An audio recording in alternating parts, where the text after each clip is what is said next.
Miksei kukaan syytä osinkosijoittajia Suomen paikalla polkeneesta taloudesta? Silasmaa kertoi, että maailman suurien pörssiyhtiöiden keskimääräinen kasvu on 8% vuodessa. Suomalaisilla verrokkiyhtiöillä vain 3%.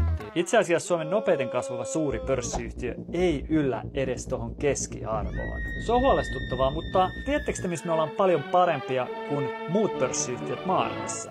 Osingonmaksussa. Suomen osinkokiima käynnistyi noin 20 vuotta sitten, kun pääomavero muutettiin. Ja saman 20 vuoden aikana Suomen talous ei ole käytännössä kasvanut lainkaan. Onko niin, että osinkokiima on saanut meidät imemään näistä yhtiöistä ne rahat, jotka olisi muuten sijoitettu kasvuun? Mitä jos yhteisöveroa laskisi ja pääomaveroa nostaisi? No Siilasmaa ei ainakaan näe kauheasti toivoa siinä, että suurilta pörssiyhtiöiltä osinkokiima pääsisi jotenkin lopahtamaan. Mutta hän oli tosi optimistinen siitä, että nämä uudet pääomasijoittajien vetämät kasvuyhtiöt vois nostaa myös Suomen uuteen nousuun. Ja mä oon samaa mieltä tästä, koska me aliarvioidaan hirveän herkästi skaalautuvat yhtiöt. Ja jos tulee edes yksi home run, niin koko kenttä voi näyttää eriltä. Mutta siitä mä oon aika varma, että yksikään näistä menestyvistä suurista kasvuyhtiöistä ei tule listautuu Helsingin pörssiin. Sillä he tietää, että omistajien jatkuvasti kasvavilla osinkovaatimuksilla ei rakenneta huippuyhtiöitä,